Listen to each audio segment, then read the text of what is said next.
วันนี้ก็จะมาพูดถึงเรื่องสมาธิตอนต่อไปนะก่อนเข้าสู่รายการก็มีธรรมะจากธรรมโอวาทจากหลวงปู่มั่นใจคือสมบัติอันล้ำค่าการบำรุงรักษาสิ่งใดๆในโลกการบำรุงรักษาตนคือใจเป็นเยี่ยมจุดที่เยี่ยมยอดของโลกคือใจการบำรุงรักษาควรบำรุงรักษาด้วยดีได้ใจแล้วคือได้ธรรมเห็นใจตนแล้วคือเห็นธรรมรู้ใจแล้วคือรู้ธรรมทั้งมวลถึงใจตนแล้วคือถึงพระนิพพานใจนี้คือสมบัติอันล้ำค่าจึงไม่ควรอย่างยิ่งที่จะมองข้ามไปคนพลาดใจคือไม่สนใจปฏิบัติต่อใจดวงวิเศษในร่างนี้แม้จะเกิดสัก100 ชาติพันชาติก็คือผู้เกิดผิดพลาดอยู่นั่นเองอันนี้ธรรมวาทนะก็ใจนั้นเป็นสิ่งสำคัญนะการบำรุงรักษาใจก็การรู้จักใจตนเองนะคืออันนี้เป็นคือธรรมเทศนาของพ่อแม่ครูบาอาจารย์อย่างหลวงปู่เทศท่านก็บอกว่าจิตคืออาการของใจใจเป็นกลางๆพ่อแม่ครูบาอาจารย์บางท่านก็จะรวมไว้จิตใจคู่กันทีนี้ถ้าเราพิจารณาคือจิตอันนี้ตามคำสอนของหลวงปู่มั่นก็คือจิตคือผู้คิดผู้นึกมันคิดนึกไปเรื่อยเนี่ยคือจิตคือผู้คิดผู้นึกทีนี้มันคิดนึกมันก็ปรุงแต่งไปเรื่อยอย่างที่เคยกล่าวไว้ว่าการเห็นเป็นปัจจัยของการคิดการคิดเป็นปัจจัยของการเห็นเมื่อใดหยุดคิดหยุดเห็นก็จะมีความสงบนะไม่ค่อยเปลี่ยนไปคือไม่ก็เรียกว่าไหลไปตามกระแสของความคิดต่างๆการฝึกตรงนี้คือว่าทำให้เขาเรียกหยุดก็บางทีจะหยุดได้ก็ต้องมีสมาธิเสียก่อนต้องฝึกสมาธินี่แหละเป็นเรื่องสำคัญนะทีนี้การที่เราจะปฏิบัติสมาธิได้นะก็จะมีสิ่งแรกก็คือว่าจะต้องให้ความสำคัญเนี่ยอย่างตัวแรกคือเราต้องให้ความหมายของสมาธิคืออะไรนะสมาธิคือการที่จิตมีความตั้งมั่นอยู่ในอารมณ์เดียวนะไม่สอดสายไปไหนก็อยู่อารมณ์เดียวมีความนิ่งสงบนี่คือสมาธินี่สมาธิมันสำคัญอย่างไรล่ะคนจะฝึกสมาธิจะต้องให้ความสำคัญกับสมาธิอย่างหลวงพ่อพระจันทร์เปลี่ยนท่านก็ให้ความสำคัญคือคนที่มีสมาธิเนี่ย1มีความจำดี2อยู่ในสังคมไม่ผิดใคร3แก้ปัญหาเฉพาะหน้าได้4เห็นจิตใจคนได้แล้วก็5เห็นแสงสว่างคำเห็นแสงสว่างเห็นอะไรต่างๆที่เกิดขึ้นในข้างหน้าเนี่ยก็จะเห็นได้อันนี้เขาเรียกผลหรืออานิสงส์ของสมาธิสำหรับหลวงพ่อปริยังท่านก็มองว่าคือให้ท่านให้ความสำคัญเกี่ยวกับสมาธิก็คือทำให้หลับสบายคลายกังวลกำจัดโรคภัยไข้เจ็บทำให้สมองปัญญาดีทำให้รอบคอบก่อนการทำงานทำให้ความระงับความพยาบาทบรรเทาความเครียดมีความสุขพิเศษทำให้จิตอ่อนโยนกลับใจได้เวลาสิ้นลมพบทางดีแล้วก็เจริญวาสนาบารมีและเป็นกุศลอันนี้มี12ข้อตั้งเคยกล่าวไว้แล้วนะนี่ความสำคัญเนี่ยคือของสมาธิ แต่ในลึกๆแล้วเนี่ยอันนี้คือผลพลอยได้จากการมีสมาธินั่นเองแต่ลึกก็คือว่าสมาธินั้นเป็นตัวเชื่อมต่อกับวิปัสสนานะศาสนาอื่นก็ทำสมาธิกันได้ทั้งนั้นแหละแต่วิปัสสนานั้นมีอยู่ในศาสนาพุทธวิปัสสนาแปลว่าความรู้แจ้งและเห็นจริงการจะรู้แจ้งเห็นจริงก็ต้องมีเข้าสู่วิปัสสนาญาณการจะเข้าสู่วิปัสสนาญาณได้จะต้องอาศัยสมถะก็คือสมาธิที่สะสมพลังจิตเนี่ยเข้ามาใช้ในการที่จะให้เกิดพิจารณาให้เกิดความรู้แจ้งเห็นจริงอันนี้เป็นสิ่งสำคัญมากที่ถ้าคนได้รู้ตรงนี้คือวิปัสสนานั้น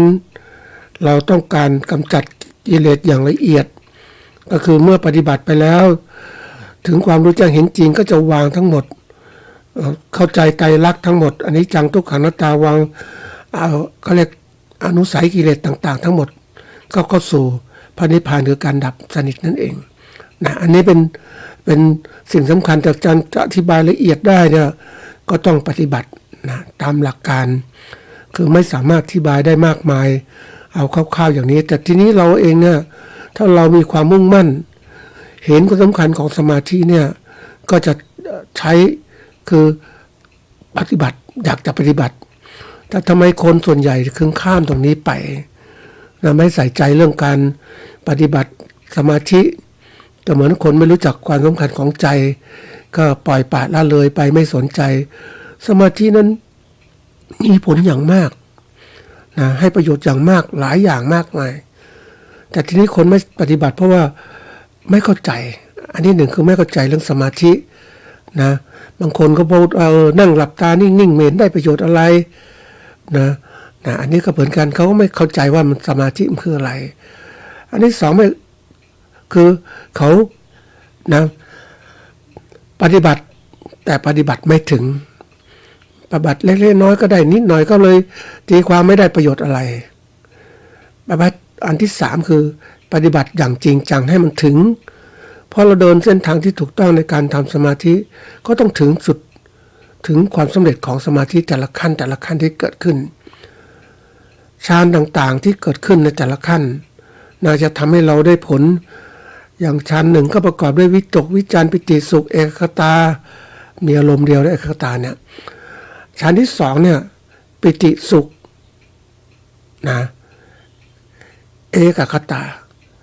ฌานที่สามมีสุขก็เอกคตาฌานที่สี่นี้อุเบกขาเอกคตาอันนี้เราพูดถึงแค่ฌานสี่นะรู้ไปมากๆก็เอาแค่ที่จะเกิดผลจากการปฏิบัติของเราทีนี้การที่เราได้ผลของการปฏิบัติฌานแต่ละขั้นมันจะมีความสุขสงบปิติความอิ่มใจความสุขคือความสบายใจที่เกิดขึ้นแค่นี้ก็สุขบางคนก็ทำสมาธิเนี่ยเขาได้ตรงนี้เขาหวังแค่นี้เขามีความสงบต่างๆไม่เครียดไม่อะไรก็มีความสงบเพราะนั้นคือคนเริ่มเห็นแล้วเริ่มเห็นผลประโยชน์ของสมาธิที่เกิดขึ้นก็เลยเป็นความสำคัญที่เกิดขึ้นบางคนปฏิบัติไปมากๆเขาก็เห็นประโยชน์มากขึ้นสมาธิมีความสำคัญอื่นอีกก็จะทำให้เกิดการปฏิบัติคนส่วนใหญ่มองไม่เห็นเพราะว่ามันทำบางทีบางคนไม่เข้าใจแล้วมันทำได้ยากก็เลยไม่อยากทำนะก็เลยปล่อยตัวไปตามความโลกต่างๆกระแสโลกมันพาไปแทนที่ไปนั่งสมาธินี่ไปนู่นดีกว่าไปเที่ยวสถานบันเทิงไปดูหนังดูละครสนุกสนานเพลิดเพลินมันดีกว่ามันนั่งนิ่งๆไม่เห็นเกิดประโยชน์อะไรแต่บางคนที่ท่านเขาปฏิบัติได้มากขึ้นนะเขาบอกว่าความสุขอื่นยิ่งกว่าความสงบไม่มีมันเป็นของจริงนะท่านผู้ฟังคนถ้าปฏิบัติจะรู้แล้วว่าความสุขอื่นมันความสุขที่เอื้อด้วยอามิตรนะอามิตรต่างๆทั้งหมดเลยกามอามิตรเนี่ยมันจะมีตัวนึงอามิตรตัวนี้มันแค่ความสุขจากการที่จะสัมผัสต่างๆตาหูจมูกลิ้นกายใจก็สัมผัสมันก็เลยเป็นความสุขตัวนั้นก็ติดอยู่แค่นี้แต่ความสุขนั้นต้องมีปัจจัยเป็นอามิตรแต่ความสุขทางการปฏิบัติสมาธิมันความสุขยิ่งนะมันสุขจากการเข้าถึงความสงบยิ่งมันไม่มีอะไรมันเย็นสบายมันสุขใจมีพลัง แล้วบางคนที่เขาทำตัวนี้เขาได้ความสุขนี้เวลา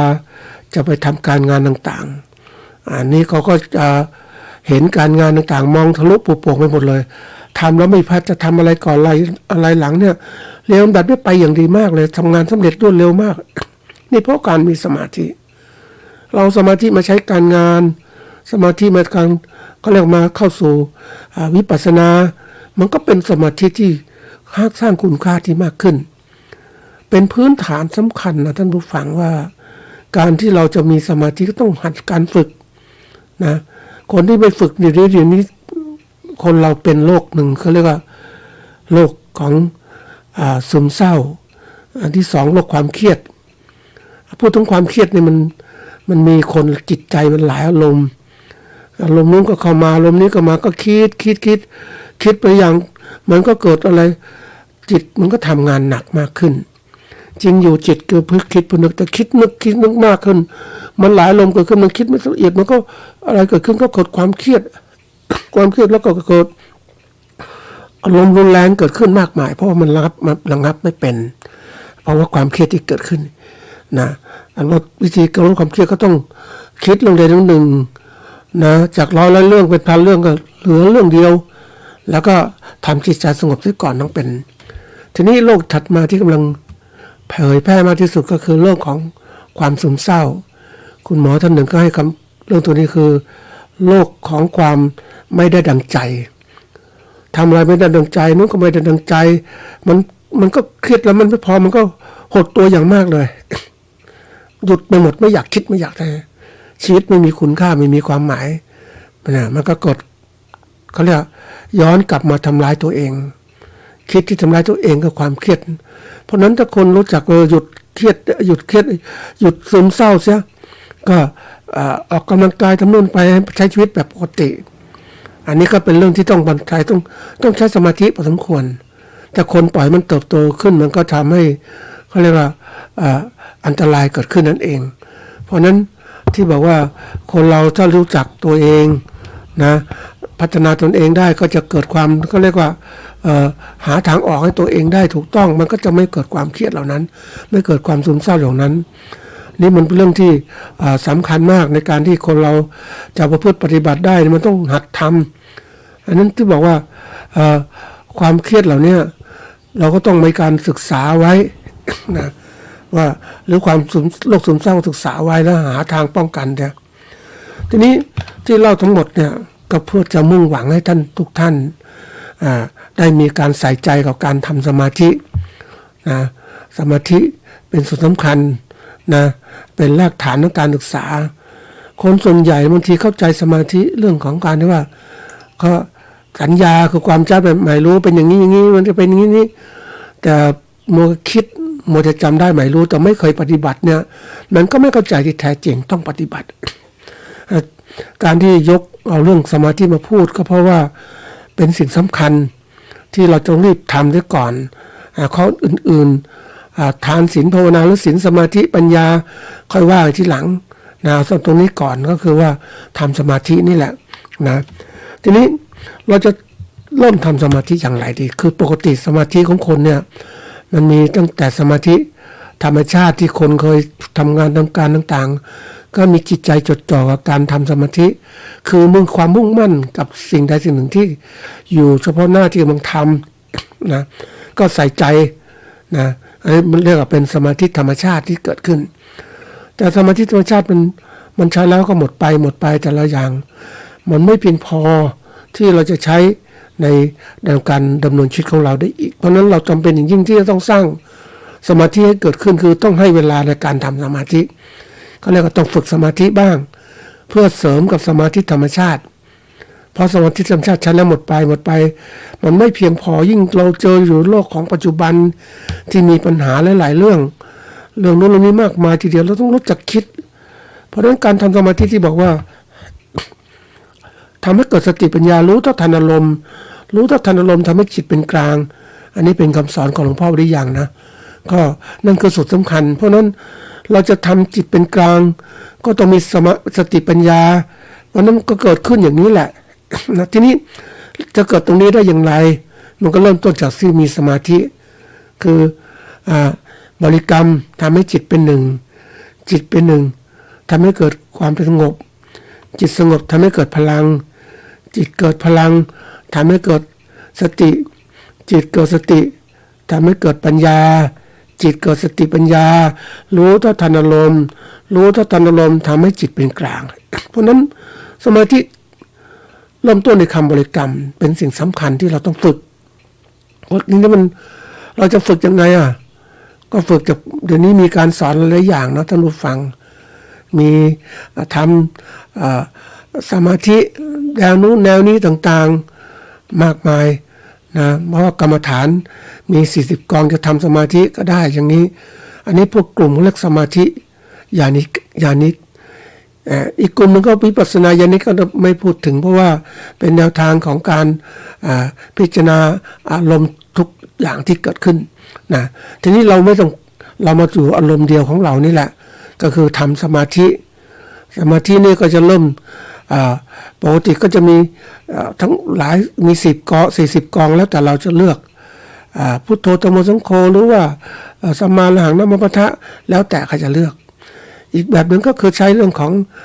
นาปฏิลมหายใจจับลมหายใจเข้าออกที่จมูกเป็นยังไงหนาวสั้นยาวหยาบละเอียดร้อนหรือเย็นแล้วแต่ต้องพิจารณาตัวนี้ทีนี้การ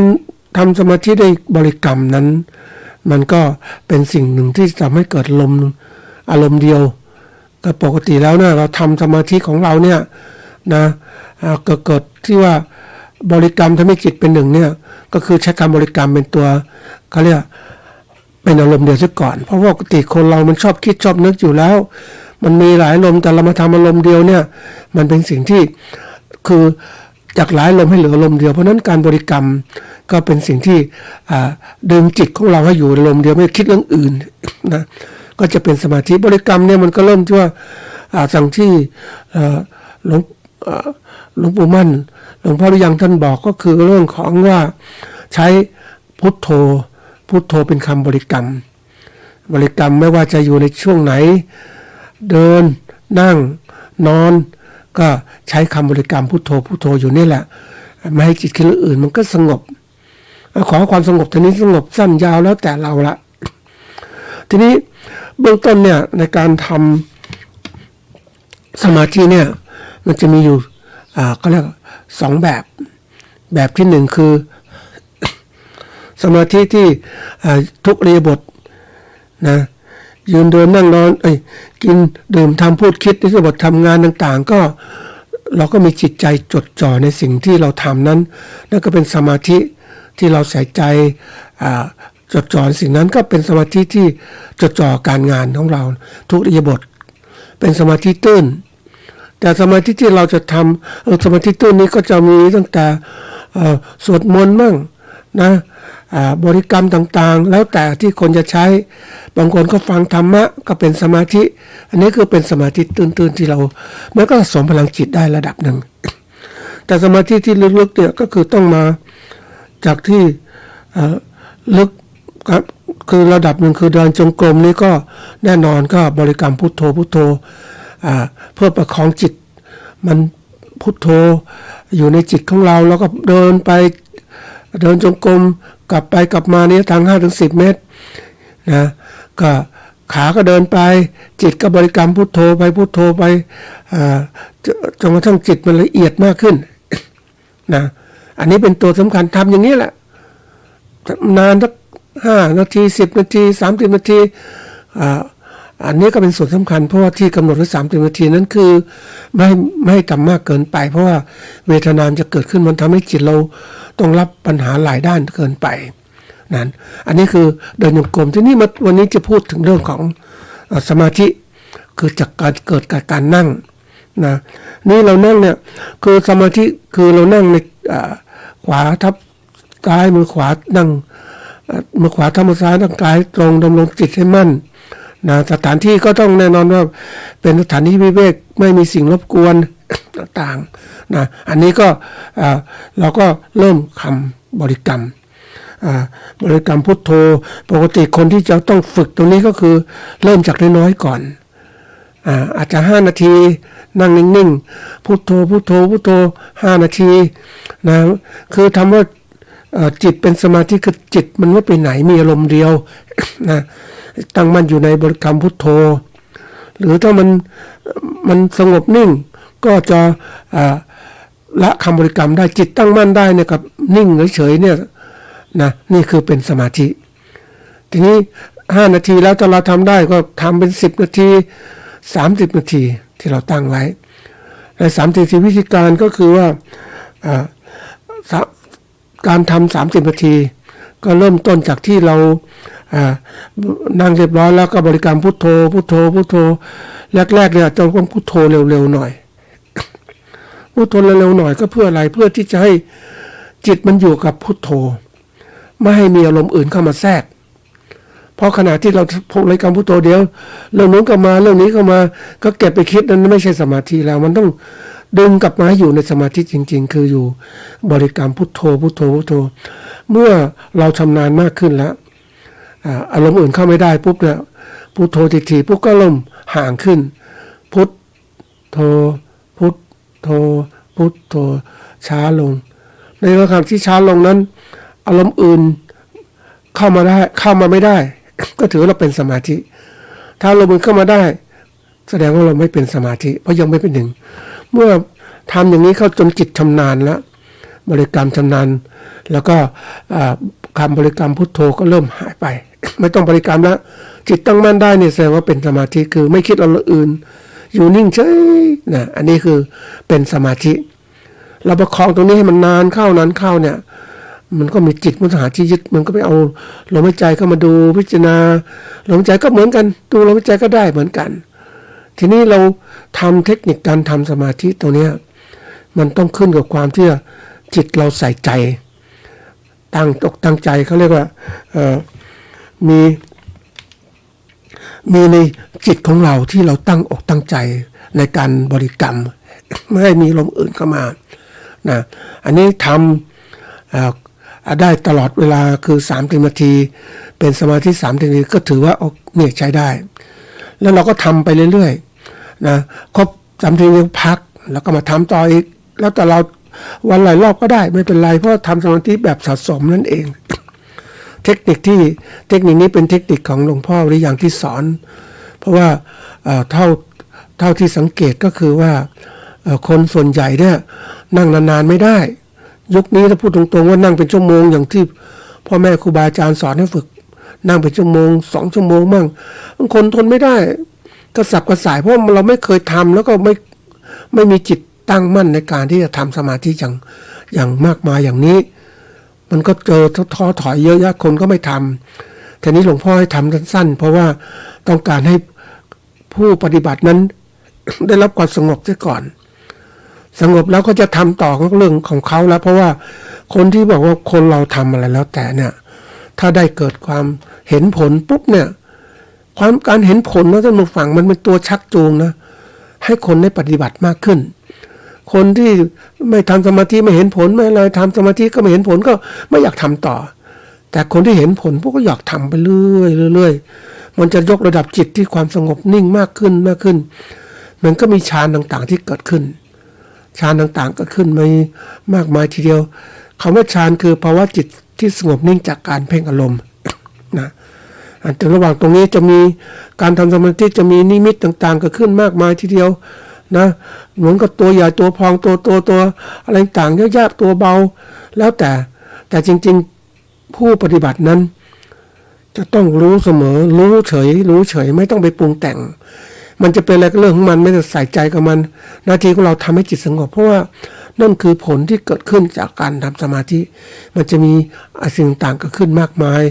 หรือจะมีนิมิตสร้างขึ้นนิมิตที่มันมาอีกก็ไม่ต้องไปสนใจมีหน้าที่ทำให้จิตสงบ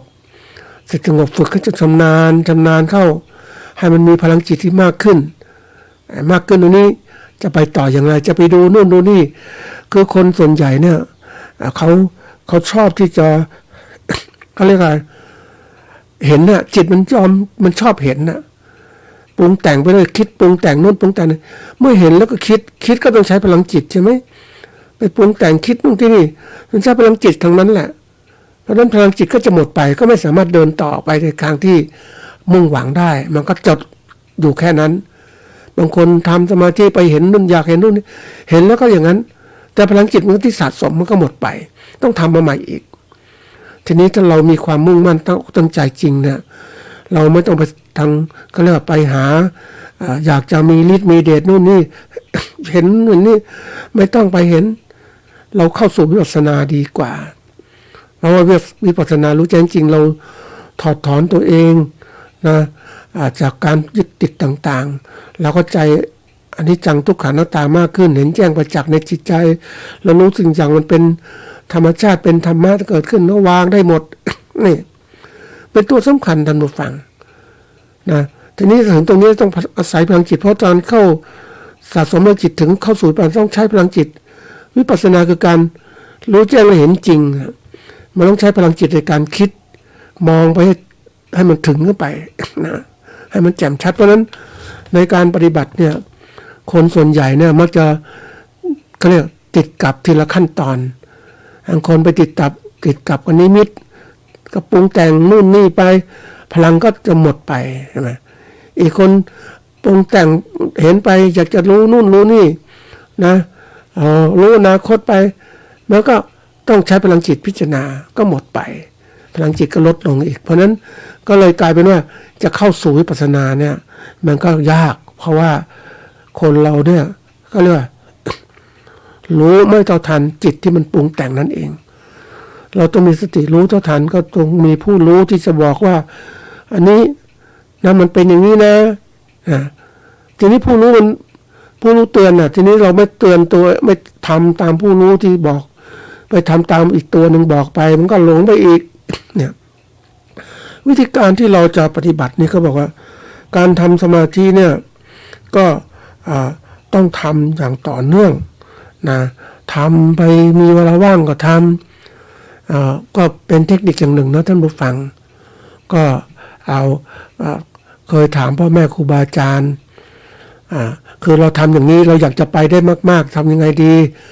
สมาธิเราเกิดขึ้นก็ต้องทำมากขึ้นท่านก็เลยบอกคำหนึ่งที่บอกว่าว่างตอนไหนก็ดูลมหายใจปกติถ้าเราว่างเราคิดนู่นคิดนี่ใช่ไหม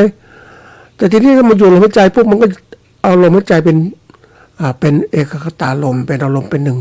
มันก็จะหยุดนิ่งมันก็มีพลังจิตเกิดขึ้นเพราะว่างตอนไหนเราก็ทำงานทุกอย่างก็ทำเมื่อว่างตอนที่เราหยุดทำอื่นก็มาว่างมาดูเพราะนั้นก็ทำให้สะสมพลังจิตได้มากขึ้นอันนี้เทคนิคตรงนี้สำคัญมากท่านผู้ฟังทำไมพ่อแม่ครูบาอาจารย์ถึงท่านปฏิบัติเอาจริงจังนั่งหลายชั่วโมงแล้วก็ไม่อยากจะพูดคุยกับคนหลบเลี่ยงต่างๆเข้าไปสถานที่วิเวกกายวิเวกจิตวิเวกอุปธิวิเวกก็จะเกิดขึ้นทีนี้ตัวนี้สำคัญมากท่านผู้ฟังการทำสมาธิเนี่ยมันเป็นเรื่องของการสะสมเราใช้จิตของเราเนี่ยเราพิจารณาอื่นไปหมดเนี่ยมันก็หมดจริงๆนะท่านผู้ฟังมันจะมีพลังจิตที่จะเก็บไว้ส่วนหนึ่งพลังจิตที่ใช้ไปมันก็ต้องทำท่านผู้ฟังบางทีเรื่องนี้ถ้าเราผู้ปฏิบัติหรือผู้ไม่จะสนใจท่านผู้ฟังผู้สนใจระดับหนึ่งเท่านั้นแหละแต่เราสนใจมากขึ้นแล้วเป็นผู้ปฏิบัติเราจะพบเห็นต้นทางเป็นจริงแต่จะพูดไปหมดก็ไม่ได้เพราะว่าผู้ฟังหรือผู้ที่ยังไม่เห็นก็ยังไม่เห็น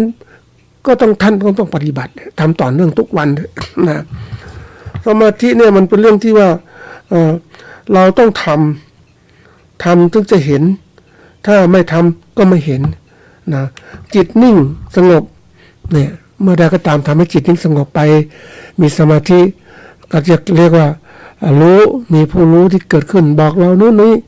คือเราจะทำให้จิตสงบของเรามีความมุ่งมั่นจะเกิดขึ้นนะเพราะนั้นเราทำสมาธิแบบสะสมพลังจิตก็ไม่เครียดเท่าไหร่นะท่านผู้ฟังทำเพราะว่าทำไปเรื่อยๆนะบางคนที่ทำ30 นาทีนะก็ได้แล้ว30 นาทีก็ทำต่ออีกมีว่างตอนไหนก็ทำอีก3 นาทีก็ทำไปว่างตอนไหนก็ทำเพราะชีวิตของเราเนี่ยเรามีเวลามากนะท่านผู้ฟังมีเวลามากที่จะทำแต่เราไม่เคยให้ความสำคัญกับสมาธิเรา มีเวลาว่างที่คิดนู่นคิดนี่ไปเรื่อยแต่เราหยุดคิดนู่นไม่ได้เหรอมาหยุดสมาธิของเราฝึกกับมันสมาธิมันเหมือนอาหารใจท่านผู้ฟังเราต้องดูแลจัดการแต่เรามักจะทอดทิ้งไม่ใส่ใจกับจิตใจของเรามักจะใส่ใจว่าจะเติมจะคิดอะไรจะใฝ่จะรู้นู่นรู้นี่ยังไงมันเป็นก็ตามกระแสโลกท่านผู้ฟังมันก็พูดยากเพราะธรรมชาติของคนเราเนี่ยเห็นอะไรก็อยากจะเห็นสิ่งนั้นที่มันสุขกายสุขใจเราที่มันสร้างความสุขใจเราก็เพลิดเพลินไปโลกนั่นแหละแต่ว่าแล้วเราหยุดคิดหยุดเห็นตรงนั้นมาพัฒนาจิตใจให้มีความสงบมันก็จะเห็นบางอย่างที่เกิดขึ้น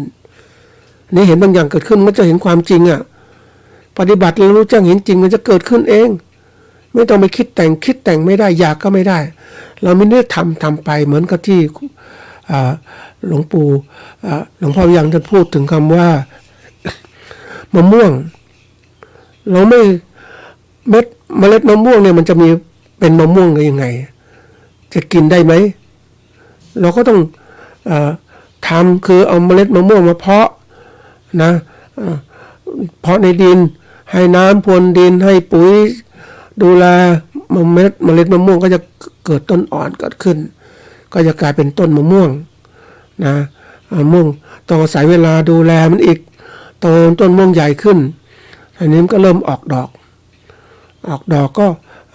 ต้องดูแลไม่มีศัตรูรบกวนต่างๆใส่ใจดูแลมันก็จะเป็นผลมะม่วงไอ้ผลมะม่วงนี่มันเริ่มเกิดขึ้นเล็กๆผลเล็กๆเกิดขึ้นลมก็จะมาอีกมันก็พัดรุนแรงผลมะม่วงก็จะหล่นลงมาอีกมะม่วงมันเยอะมันก็ต้องหล่นมาบ้างเพราะว่าลมมันแรงอ่ะมันก็ต้องทนสภาพวันนั้นแวดล้อมต่างๆเมื่อมะม่วงอยู่รอดได้มะม่วงผลอยู่รอดได้ก็แน่นอนมันก็ต้องเป็นมะม่วงที่แก่ๆก็เริ่มสุกแล้วเราก็กินเนื้อได้ใช่ไหมรสชาติดีต่างๆก็ดูตามสายพันธุ์ของมันการทำสมาธิก็เหมือนกันต้องดูแลใส่ใจอย่างนี้เราจะหวังว่าจะกินปลูกปุ๊บเป็นผลเป็นเมล็ดมะม่วงให้เป็นเมล็ดเป็นผลมะม่วงมันใช้เวลาสั้นๆไม่ได้ต้องใช้เวลาตามช่วงอายุของมันนั้นการสะสมพลังจิตก็เช่นกันค่อยๆเวลาค่อยๆทำไปเราให้ความสำคัญนะท่านผู้ฟังคนที่ใช้ความสำคัญคือคนที่เห็นผลอยากจะต้องการโน้นต้องการนี้ก็เกิดให้ความสำคัญหลายสิ่งหลายอย่างที่คนทั่วไปที่ไม่ทำเนี่ยก็ไม่ให้ความสำคัญเหมือนวันก่อนในเรื่องอันนี้เป็นเรื่องของความคิดของคนนะท่านผู้ฟังคนที่เขาคนหนึ่งเรียนหนังสือตั้งอกตั้งใจเรียนหนังสือความมุ่งมั่นเรียนหนังสือเสร็จเขาก็รับราชการเขาก็มีงานดีต่างๆทั้งหมดเกษียณมาก็มีบำเหน็จบำนาญใช้แต่อีกคนหนึ่งที่เขาไม่สนใจเรียนเขาไม่ใส่ใจสำคัญเขาก็ตะเวนไปสนุกสนานเพลิดเพลินไปความรู้เหล่านั้นไปทำอาชีพเป็นลูกจ้างเป็นอะไรต่างๆเยอะแยะหมดเลยนะกว่ามันชีวิตของมันก็ชีวิตก็เลื่อนลอยใช่ไหมเพราะไม่มีหลักมีฐานอะไรวันหนึ่งก็จะมาเขาเรียกว่าไปเป็นลูกจ้างเขาในเรื่องของการทำข้าวมันไก่ทำข้าวหมูแดงข้าวไก่ย่างต่างๆก็เริ่มไปถามบ้างเฒ่าแก่ก็ไม่บอกเขาเรียกความรักจำอะประเภทอย่างนั้นก็ฝึกฝนมาทีนี้ก็ได้เป็นอาชีพแหละวันฝ่ามาที่อาชีพปุ๊บก็เลยว่าเนี่ยมาทำทีนี้มันอาชีพของเอกชนมันมาฟังมันก็จะหาความที่เรียกว่าต้องทำอะถ้าไม่ทำก็ไม่ได้นะไม่พอคือหมายว่ากว่าจะเริ่มต้นชีวิตที่จะทำงานเป็นเจ้าของร้านก็ใช้เวลานานนะอันนี้ก็มาบอกชีวิตก็ลำบากนะลำบากมากเราหยุดทำก็ไม่ได้อายุมากก็หยุดทำไม่ได้ต้องทำเพื่อความมีชีวิตนี่ก็เหมือนกันว่าคนละเนี่ยเปิดให้เห็นว่าการให้ความสำคัญเนี่ยในเรื่องของการมองอนาคตมองที่ผลที่ได้ที่เกิดขึ้นเนี่ยมันเป็นสิ่งสำคัญไม่ใช่ว่าปล่อยเวลาสนุกสนานเพลิดเพลินบางคนที่ไม่ทำสมาธิท่านผู้ฟัง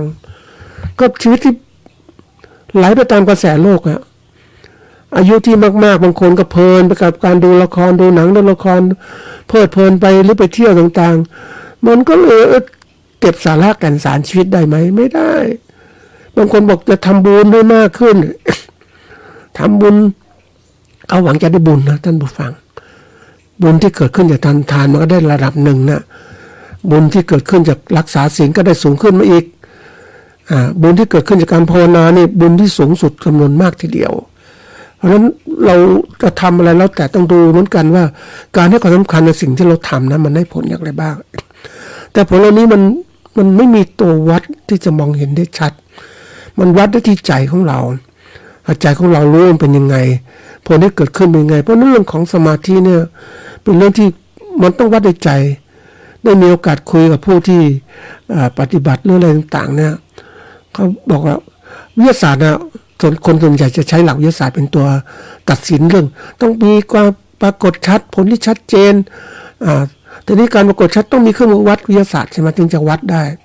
แต่ความสมาธิทางจิตใจหรือเรื่องความสุขตรงเนี้ยมันไม่มีตัววัดมันต้องจิตใจที่ฝึกมาเท่านั้นถึงจะวัดได้ว่ามันเป็นยังไงนะผลที่เกิดขึ้นในจิตใจเป็นตัวเพราะนั้นผู้ที่จะวัดได้คือตัวของเราเองเราต้องฝึกจิตใจได้ทำตอนแรกๆก็สมมติว่าเราต้องโน้มฟังดูก่อนดูหลักพระพุทธเจ้าที่ท่านสอนท่านสอนอะไรบ้างนะ84,000 พระธรรมขันธ์ก็ย่อลงเหลืออะไรก็เรียกว่ามรรค8เนี่ยนะสัมมาทิฏฐิสัมมาสังกัปปะสัมมาวาจาสัมมากัมมันตะสัมมาวาจาสัมมามันจะมีหลายตัวสัมมาทีนี้มี8ตัวเนี่ยใน8ตัวแล้วก็ย่อมาอีกก็เหลืออะไรปัญญาศีลสมาธิปัญญาศีลสมาธิบางคนก็เราศีลสมาธิและปัญญานะอันนี้มันก็ตีมาลงอีกย่อลงมาไหนอีกก็อยู่ที่ใจนึกจริงๆนะหลวงปู่มั่นท่านพูดถึงคำหนึ่งว่าท่านรักษาศีลคนอื่นรักษากี่ข้อนะตั้งหลายข้อเป็น227นะที่ศีลศีลนะศีล5หลวงปู่ท่านบอกว่ารักษาข้อเดียวคือใจรักษาใจรู้ใจคุมจิตใจได้รู้จิตใจได้ใช้ใจได้เห็นถึงทำได้เนี่ยใจทั้งนั้นเพราะฉะนั้นที่บอกว่าความรู้ต่างๆทั้งหมดเนี่ยในพุทธศาสนามันประจักษ์แจ้งกับใจเราเองถ้าผู้ที่ปฏิบัตินี่จะรู้นะไม่ต้องไปรู้คนอื่นออกมาบอกนู่นนี่เรารู้ที่ใจดูที่ใจของเราปฏิบัติแล้วเป็นยังไงเพราะนั้นที่กำหนดที่พูดถึงว่าเราจะทำตรงนี้ได้อย่างไรเรื่องของทำสมาธินี่ก็ต้องมีเขาเรียกมีความตั้งใจที่ตั้งใจตอนแรกมันสนใจแล้วตั้งใจทำจริงจังนะวางใจได้ว่ามันมีผลจริงๆที่เกิดขึ้นนะการบริกรรมก็ตามมาการกำหนดต่างๆก็จะเกิดขึ้นว่าจะขั้นตอนยังไงบ้างอันนี้ถ้าอยากรู้ละเอียดลึกซึ้งเนี่ยก็ต้องปฏิบัติเรียนเดี๋ยวนี้มีหลักสูตรเรียนจริงจังนะท่านผู้ฟังหลักสูตรครูสมาธิของสถาบันพลังจิตานุภาพท่านก็สอนจำนวนทุกวันนะก็เกือบ6 เดือนนะ100 กว่า99 หัวข้อคือการเรียนเนี่ยต้องมีการปฏิบัติเพราะว่าคนส่วนใหญ่ชอบเรียนเฉยๆนะเรียนแล้วรู้แล้วก็จำแล้วมันไม่เกิดผลต้องปฏิบัตินะปฏิบัติมันจะเกิดอะไรขึ้นความเข้าใจปฏิบัติละเอียดมากก็เข้าใจละเอียดมากขึ้นนี่บางทีเรานึกถึงว่าทำไมคนส่วนใหญ่ไม่ใส่ใจกับสมาธิเพราะว่ามันไม่เข้าใจไม่ปฏิบัติก็ไม่เข้าใจมันก็ติดอยู่เนี่ยไม่เข้าใจก็ไม่สามารถใช้ประโยชน์ได้แต่ถ้าเราปฏิบัติแล้วเข้าใจคือจำแล้วเนี่ยไปปฏิบัติเข้าใจมันจะใช้ประโยชน์ได้มหาศาลทีเดียวก็ต้องบอกว่าการมีสติปัญญารู้เท่าทันอารมณ์นั่นคือส่วนหนึ่งเท่านั้นนะท่านผู้ฟังผลที่เราทำสมาธิส่วนหนึ่งที่เราใช้จำวันที่สบายๆเลยเราต้องการสติปัญญารู้เท่าทันอารมณ์ทำให้จิตเป็นกลางไม่ไหลไปตามกระแสอารมณ์ที่มันมาก็เรียกตัวมันสร้างคำว่าอารมณ์เนี่ยอารมณ์จริงๆมันจะเริ่มจากตัวนี้ก่อนนะท่านผู้ฟังทวนนิดนึงคือคนเราเนี่ยเขาเรียกมีตาหูจมูกลิ้นกายใจของเราเนี่ยเราเรียกนี่คืออายตนะ อายตนะเนี่ยมันเป็นทางเชื่อมต่อที่เกิดขึ้น รับรู้สิ่งภายนอกอย่างตาไปดูปุ๊บเห็นภาพปุ๊บก็อะไรจิตก็รับมาละก็เป็นจิตอารมณ์จิตจะรับมาอารมณ์คือเพราะว่าจิตใจที่เปลี่ยนแปลงไปตามสิ่งเล้าที่มาทางตาเนี่ยมันก็เล้าก็เป็นอารมณ์ เกิดอารมณ์ทีนี้เมื่อเกิดอารมณ์แล้วอะไรเกิดขึ้นก็เกิดอะไรว่าจิตของเราเนี่ยรับอารมณ์นั้นมานะคือเวทนาคือภาวะจิตใจที่นะรับอารมณ์ขึ้นมาเป็นสุขเป็นทุกข์หรืออุเบกขาก็แล้วแต่ก็เกิดการที่ว่าเป็นเวทนาก็เกิดการปรุงแต่งก็เป็นสังขารที่เกิดขึ้นเป็นวัฏปฏิจจสมุปบาทที่มันเกิดขึ้นนะนี่คือแค่ทางตานะท่านผู้ฟังถ้าหูจมูกลิ้นกายและใจของเราเนี่ยมันก็ต้องเรานั่งสมาธิเองเราปิดหูปิดตาปิดหมดทั้งหมดเหลือแต่ใจก็ออกมาอีกเรื่องราวต่างๆที่มันบันทึกในจิตใจของเรามาทำนู่นทำนี่ก็โผล่มาอีกอารมณ์ต่างๆเกิดขึ้นมาอีกต้องหยุดยังไง หยุดให้เป็นยังไงก็ต้องใช้สมาธินี่แหละเพราะมันสะสมในจิตของเรามามากมายทีเดียวเลยนะใจของเราที่มันอยู่ในใจนั่นแหละเรื่องราวต่างๆที่เกิดขึ้นเพราะนั้นถ้าคนเราฝึกให้เป็นมันก็หยุดยั้งได้เราจะรู้เส้นทางที่ถูกต้องได้เขาบอกสติปัญญามันรู้เท่าทันในขณะทั้งโลกนะท่านผู้ฟังแต่ถ้าเมื่อไรก็ตามที่เราถึงที่หลวงปู่มั่นท่านพูดว่าเมื่อนะได้ใจแล้วคือได้ธรรมนะเห็นใจตนแล้วคือเห็นธรรมรู้ใจแล้วคือรู้ธรรมทั้งมวลถึงใจตนแล้วคือถึงพระนิพพาน อันนี้เป็นสิ่งที่เรียกว่าเรารู้ใส่ใจของเราเราทำสมาธิมันถึงใจรู้ธรรมถึงธรรมมันก็ทำอะไรที่มันดีขึ้นหมดนะท่านผู้ฟังมันเป็นความสุขอย่างหนึ่งก็บอกว่าจริงๆชีวิตมนุษย์เนี่ยมันเราหลายคนที่มันเพลิดเพลินกับโลกเนี่ยมันก็หลงไหลไปตามโลกนะท่านผู้ฟังมันจริงๆมันตอนที่เราไม่รู้เนี่ยก็ไหลไปตามโลกตามปฏิบัติไปทางโลกตามกระแสโลกได้ลาภยศกินไม่ลาภยศสรรเสริญสุขมันก็เกิดขึ้นแต่เมื่อถึงวัยที่เรามีพวกนี้หมดแล้วเนี่ยมันจะเกิดอะไรขึ้นเรายึดถือมันไม่ได้เลยมันก็ผ่านไปทุกอย่างในขั้นตอนชีวิตก็ผ่านไป วัยที่เราหนุ่มนั่นเรามีความทะเยอทะยานอยากได้เมื่อมันได้แล้วมันก็เป็นธรรมดาไม่ธรรมดาว่าเมื่อเราสูงวัยมากขึ้นแล้วเห็นมันไม่มีอะไรที่ยึดเป็นตัวเป็นตนได้ยึดเป็นตัวเป็นตนได้จะเพลิดเพลินใหม่ก็ลงรู้ฝึกตัวเองฝึกเขาเรียกว่าใส่ใจในความเป็นจริงที่เกิดขึ้นทุกสิ่งทุกอย่างนั้นมันเป็นไปตามกฎไตรลักษณ์จริงๆอันนี้จังทุกขังอนัตตามันเกิดขึ้นจริงๆมันยึดมั่นถือมั่นไม่ได้เหมือนธรรมะที่พาท่านสอนว่านะก็ละเป็นอยู่ในพระสูตรนั่นแหละนะก็เรียกว่าเป็นสิ่งที่น่าพิจารณามากนะก็อยากจะเอาเล่าให้ท่านผู้ฟังในข้อคิดอย่างหนึ่งจากธรรมอุเทศ4ประการก็คือว่าโลกอันชรานำเข้าไปไม่ยั่งยืน เมื่อยังหนุ่มนั่นเคยเข้าสู่สงครามบางครั้งคิดว่าตนมีฤทธิ์เมื่อแก่แล้วเป็นผู้ใหญ่เข้าสู่วัย80บางครั้งก็จะย่างเท้าเท่านี้ก็พ่ายย่างไปอย่างทางอื่นนี่คือกระแสโลกอันชรานำเข้าไปไม่ยั่งยืนอันที่สองเนี่ยโลกไม่มีผู้ต้านทานไม่เป็นใหญ่เฉพาะตนเมื่อเจ็บหนักก็ไม่มีใครสามารถช่วยแบ่งเวทนานี้ได้เมื่อเวทนาเบาลงต้องเสวยเวทนานี้เอง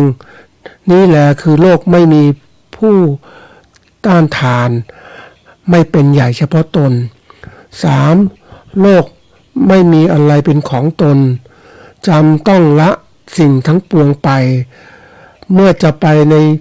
โลกหน้าชนเหล่าอื่นจะปกครองโภคทรัพย์นี้ส่วนตนก็จะไปตามยถากรรมนี่แหละนี่คือโลกที่ไม่มีอะไรเป็นของตนจำ ต้องละสิ่งทั้งปวงไป 4. โลกบกพร่องอยู่เป็นนิดไม่รู้จักอิ่มเป็นธาตุแห่งตัณหานะอันนี้ก็เป็นพระสูตรหนึ่งที่เรียกรัฐบาลพระรัฐบาลสูตรนะอันนี้ก็เป็นสิ่งที่อยากจะมาบอกว่าให้ท่านคือผู้ที่อยู่ได้เข้าใจโลกของความเป็นจริงเหล่านี้นะมันเป็นสิ่งที่เราควรจะต้องเรียนรู้และเข้าใจว่ามันเป็นสิ่งที่มันเป็นเหมือนกับว่าของโลกนั่นแหละท่านผู้ฟังมันก็ไปไม่ได้นะแต่ถ้าเราศึกษาเหล่านี้ให้เข้าใจมันก็จะความรู้แจ้งก็จะเกิดขึ้นบางส่วนจากการทำความเข้าใจทีนี้จะเข้าใจดีๆเนี่ยยังไงมันต้องมีพลังจิตที่มากพอก็คือสมาธิของเรานี่แหละที่เน้นทั้งหมดเนี่ยก็คือเราทำสมาธิสะสมพลังจิตสลายความคิดมากขึ้นก็ยกจิตเข้าสู่วิปัสสนาได้ทีนี้คนเราถ้าจะเห็นแจ้งก็ต้องทำทางนี้จะเห็นแจ้งโดยการทำความเข้าใจรู้ด้วยการจำด้วยการไตรความด้วยความอะไรต่างมันไม่เห็นไม่ชัดหรอกท่านผู้ฟังเพราะนั้นการที่เรารู้จิตรู้ใจของเราดูแลจิตใจของเรานั้นให้ความสำคัญต่อการทำอาหารใจเลี้ยงจิตใจเราการปฏิบัติจิตของเรารักษาจิตยังไงเป็นสิ่งสำคัญมากท่านบอกว่าถ้าเราเข้าถึงตรงนี้ได้นะมันก็เป็นเหมือนกับว่าเข้าถึงธรรมะคำสอนของพระเจ้าซึ่งเป็นเรื่องสำคัญมากคนส่วนใหญ่นะมองข้ามเหล่านี้ไปเพราะว่าเขาไม่ให้ความสำคัญเท่าไหร่ทีนี้โลกต่างๆเนี่ยท่านผู้ฟังก็เป็นสิ่งที่น่าเสียดายว่าหลายคนปล่อยเวลาชีวิตผ่านไปเรื่อยๆไม่ใส่ใจไม่ปฏิบัตินะก็ลงเป็นกรรมท่านผู้ฟังกรรมของสัตว์โลกเขาไม่สนใจเขาก็รับทุกข์ของเขาเองนั่นแหละนะแต่ถ้าเรารู้ว่าชีวิตของเรานั้นมีคุณค่าเวลามีคุณค่าเราก็พยายามสร้างสรรค์เวลาให้มีคุณค่ามากขึ้นการศึกษาปฏิบัติธรรมเริ่มต้นจากการทำสมาธิเนี่ยนะแล้วก็วิปัสสนาก็ตามมาเนี่ยเป็นสิ่งสำคัญแต่การจะเกิดสิ่งเหล่านี้ได้เนี่ยมันก็ต้องอาศัย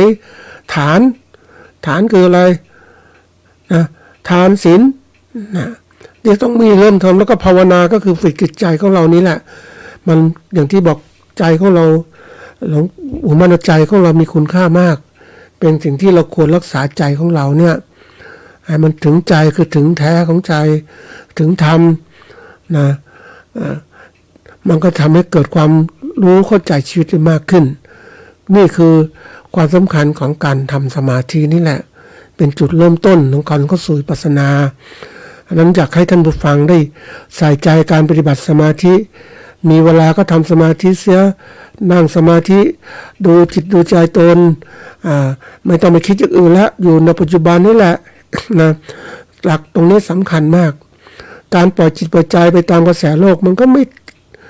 ทุกข์กับโลกนะท่านผู้ฟังมันยึดมั่นถือมั่นอะไรไม่ได้เพราะสิ่งที่กล่าวโลกคือหมู่สัตว์ที่ชรานำไปไม่ยั่งยืนโลกมันเป็นใหญ่เฉพาะตนโลกมันต้องเปลี่ยนแปลงตลอดเวลาอย่างเนี้ยไม่มีใครต้านทานอย่างนี้ได้เป็นสิ่งที่ต้องลึกถึงว่าเราเองก็เป็นเหมือนสิ่งมิตรหนึ่งในโลกถึงเวลาก็ต้องจากนี้ไปแล้วเนี่ยเราจะยึดอะไรถือมันเราเอาหลักธรรมพระพุทธเจ้านี่แหละปฏิบัติธรรมให้ถึงธรรมด้วยก่อนจะหมดเวลาเราเอาเวลามานั่งสมาธิให้สงบบ้างนะค่อยๆทำไปได้น้อยก็เขาทำไปแต่อย่าปล่อยเวลาผ่านไปแล้วเสียดายว่า ฉันไม่ได้ทำเวลาหมดไปก็ไปเรื่องนู้นเรื่องนี้จนกระทั่งหมดเวลาแห่งชีวิตเสียดายนะท่านผู้ฟังเกิดมาพบพระพุทธศาสนาพบพ่อแม่ครูบาอาจารย์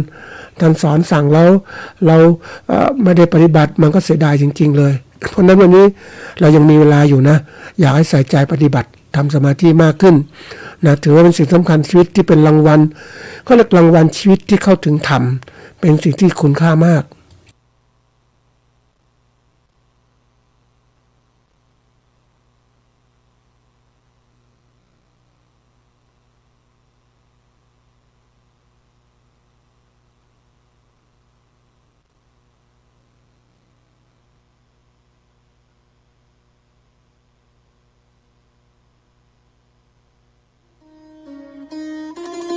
Thank you.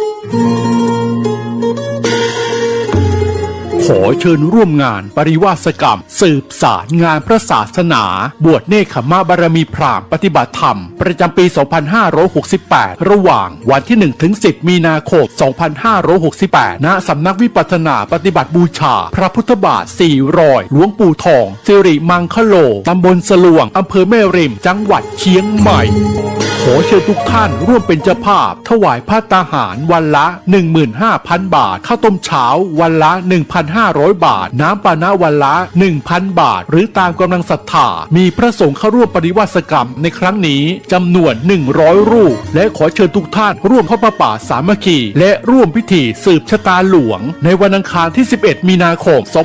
2568 วัตถุประสงค์เพื่อสร้างศาลาปฏิบัติธรรมบำเพ็ญบุญและหล่อองค์ทองเหลืองพระนางจามเทวีพระสุพรรณกัลยาสมเด็จพระนเรศวรมหาราชสมเด็จพระเอกาทศรสสมเด็จพระเจ้าตากสินมหาราชปางสมาธิหน้าตัก36 นิ้วสูง41 นิ้วและขอเชิญร่วมเป็นเจ้าภาพเททองเหลืององค์ละ 250,000 บาทพร้อมฐานที่ประทับหรือตามกำลังศรัทธากำหนดงานเวลา 9 นาฬิกาพิธีสืบชะตาหลวงเวลา 10 นาฬิกา 39 นาทีพิธีทอดผ้าป่าสามัคคีโอกาสนี้จึงขอเรียนเชิญทุกท่านร่วมทำบุญตามกำลังศรัทธาสร้างเสริมบารมีกายดีจิตใจแจ่มใสเป็นมงคลชีวิตผ่านบัญชีธนาคารกรุงไทยสาขาโลตัสแม่แตงชื่อบัญชีพระกิตินัทพรพิชิตวัฒนากิจและนางสาวสุวรินทร์อินสวรรค์แม่ชีและนายนรงค์ศรีทิพันธ์เอกเลขที่บัญชี 876064848 1สอบถามข้อมูลเพิ่มเติมได้ที่ 081-783-6514 092-323-4798 อย่าลืมวันที่ 1-11 มีนาคม 2568 เชิญร่วมงานปริวาสกรรมและทำบุญทอดผ้าป่าสามัคคีณสำนักวิปัสสนาปฏิบัติบูชาพระพุทธบาท4รอยหลวงปู่ทองสิริมังคโลตำบลสลวงอำเภอแม่ริมจังหวัดเชียงใหม่